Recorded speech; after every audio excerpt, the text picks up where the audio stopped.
Ce mardi 6 juin, les 4 derniers candidats de Koh Lanta se sont battus sur l'épreuve d'orientation, pour tenter de trouver les poignards qui les propulseraient jusqu'au poteau.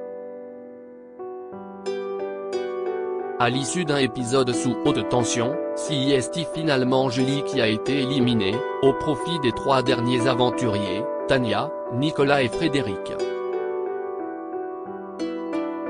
Après des heures d'efforts, les 3 finalistes de Koh Lanta, le feu sacré sont Tania, Nicolas et Frédéric, qui ont réussi à trouver leurs précieux poignards, lors de l'épreuve de l'orientation, diffusée sur TF1 ce mardi 3 juin. Éliminée juste avant les poteaux, une place particulièrement cruelle, Julie, la footballeuse professionnelle, s'est confiée à Voici. FR sur sa déception, elle qui estime ne pas avoir été à la hauteur de ce rendez-vous mythique de Koh Lanta. Voici.fr, partiez-vous confiante sur cette épreuve mythique de Koh Lanta? Julie, confiante, c'est un bien grand mot. Déjà, je n'étais pas du tout entraînée, je n'avais jamais fait de course d'orientation. J'ai regardé comment on pouvait se servir d'une boussole, mais entre la théorie et la pratique, il y a un monde.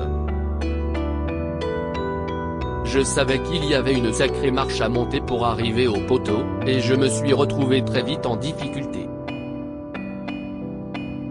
J'avoue avoir un peu misé sur le facteur chance. On a déjà vu dans les éditions précédentes certains trouver le poignard, sans forcément avoir trouvé la balise. Même si j'ai ressenti beaucoup de frustration, je suis resté fair-play car je me suis éliminé toute seule. J'ai été la moins bonne. Avez-vous eu envie d'abandonner pendant cette épreuve très éprouvante? Absolument pas. Jamais. Vous vous êtes longtemps retrouvé au coude à coude avec Tania sur la même zone. Avez-vous tenté de bluffer pour l'éloigner de votre zone, comme Frédéric l'a fait? Non, et pour tout vous dire, ça ne me gênait pas spécialement qu'elle vienne sur ma zone. J'étais un peu en difficulté, alors je me suis dit que ça me donnerait peut-être une indication, et ça a été le cas. Elle a trouvé la balise avant moi et ça m'a permis de me rendre compte qu'il y avait quelque chose à chercher là où elle était. Le plus dur, c'est lorsqu'elle a trouvé le poignard. En marchant dessus, rire. Et de me dire que je devais tout recommencer à zéro. Surtout que lorsque je suis arrivé sur la zone de Frédéric, il était déjà en train de chercher sa direction, il ne lui restait que le poignard à trouver. J'aurais pu lui coller au basque et chercher dans sa zone, mais j'avais tellement pesté sur les candidats qui ont fait ça dans les saisons précédentes, je ne me voyais pas le faire. Avez-vous ressenti une forme de soulagement lorsque Frédéric a trouvé le dernier poignard? J'avais 2 sentiments. D'abord, de la frustration de m'être éliminée toute seule. C'est quand même dingue d'avoir fait un coup de maître la semaine dernière et de ne pas réussir à m'ouvrir les portes des poteaux. Mais j'ai aussi ressenti du soulagement car c'est très éprouvant, la nuit commençait même à tomber, Frédéric a trouvé le poignard en 5h20, note de la rédaction, être éliminé juste avant les poteaux, est-ce pour vous la pire place de l'aventure? C'est assez cruel. Mais la place de Quentin l'était aussi. Je pense que ce sont les 2 plus mauvaises places. Mais je vivais au jour le jour dans cette aventure. Je n'avais même pas encore discuté des poteaux, car je m'étais arrêté à l'orientation dans ma réflexion. Avec qui auriez-vous aimé partager l'épreuve des poteaux si vous aviez pu choisir? J'avais un peu plus d'affinité avec Nicolas et Tania, je n'ai connu Frédéric que plus tard même si je l'ai apprécié. Je sais que Frédéric aurait été potentiellement bon sur les poteaux, il n'est pas mauvais en équilibre. Je dirais Tania et Nikos si j'avais pu choisir. Mais je n'ai rien contre Fred. Si on veut perdurer dans Koh Lanta, il ne faut être ni trop fort, ni trop faible. Revenons sur votre aventure. On vous voyait peu à l'antenne au début du jeu, et vous semblez vous être révélé au fil des semaines. Avez-vous l'impression d'avoir eu du mal à vous imposer en début d'aventure? C'était une vraie volonté d'être discrète, c'était ma stratégie en entrant dans l'aventure.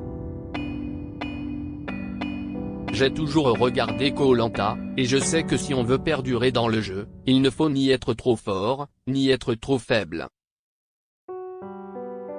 Je suis arrivé 4e sur le parcours du combattant, ce n'était pas fait exprès mais cette place m'allait parfaitement. Je n'aurais jamais voulu être à la place d'Elena car elle est devenue capitaine, et je trouve que CIST beaucoup de responsabilités très vite dans l'aventure. J'avais envie de miser sur le relationnel, et CIST ce que j'ai fait. L'un des tournants de l'aventure fut l'élimination de Gilles, qui a cassé l'alliance des 4 garçons. Gilles nous avait confié avoir été très déçu par vos propos. Avez-vous eu l'occasion de vous en expliquer avec lui? Absolument pas. J'ai d'ailleurs été très déçu de ses dires dans les interviews que j'ai lues très tardivement. Quand j'ai vu l'épisode de son élimination, je me suis rendu compte que je paraissais assez dur, à la hauteur de ma déception à ce moment-là. Je lui ai donc envoyé un message pour lui dire que je m'excusais, et il m'a répondu 2 jours plus tard avec une tartine.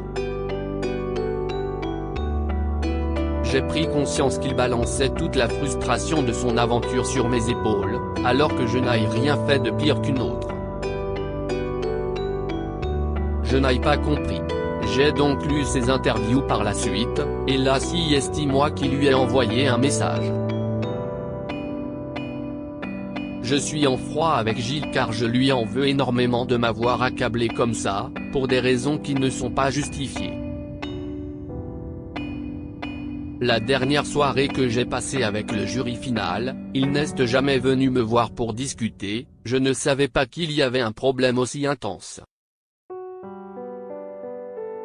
J'ai été très déçu. Je pense que le fait de revivre la diffusion a remis des choses sur le feu, il a eu beaucoup de mal à digérer son élimination, ce que je peux comprendre. Mais de là à remettre tout sur moi et à dire ce qui a été dit, je ne suis pas d'accord. Revenons également sur votre coup de maître avec Tania. Sur les réseaux sociaux, Frédéric a révélé que l'entièreté de votre stratégie n'avait pas été diffusée à l'écran. Pouvez-vous nous en dire plus? Si est-il vrai que ça n'a pas été mis en lumière, mais ce n'était pas si important que ça. Nicolas avait décidé de ne pas s'allier avec les garçons pour m'éliminer, donc ça ne faisait que 3 voix. J'avais dit que Tania avait une arme stratégique de double vote car je ne voulais pas qu'ils partagent leur voix. Frédéric a eu peur, et CIST ce qui a dû les empêcher de partager leur vote. Je ne sais pas ce qui a fait basculer les choses, mais c'était assez incroyable. Quelle a été votre plus belle rencontre sur Koh Lanta? Nicolas, CIST vraiment pour moi un frère d'aventure. Quand je vois l'image qu'il a à la diffusion, ce qu'il véhicule, l'aventurier qu'il est, l'homme qu'il est, ses valeurs, CIST assez extraordinaire. Mais j'ai eu tellement de belles rencontres, Christine, Martin, Rudy. Tania, même si j'ai eu du mal à regagner sa confiance. Laura, en dehors de l'aventure, CIST une personne extraordinaire. On se rend compte parfois qu'on a plus d'affinité avec les gens en dehors de l'aventure que pendant le jeu. Vous étiez footballeuse professionnelle.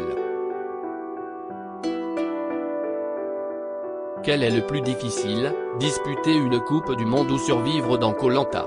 Survivre dans Koh Lanta, il n'y a pas d'égal. On est dans une survie exceptionnelle, j'avais parfois l'impression que j'allais mourir. Je sais que les termes sont forts, mais je n'arrivais plus à mettre un pied devant l'autre. Le manque d'énergie, les nerfs à vif, la fatigue. Si est très dur. J'ai perdu une dizaine de kilos. Qu'auriez-vous fait des 100 000 € si vous aviez remporté l'aventure? J'aurais acheté une maison. Et j'ai souvent pensé que j'aurais donné une partie à mes parents, mon frère et ma sœur, mais je n'ai jamais fait l'aventure pour l'argent.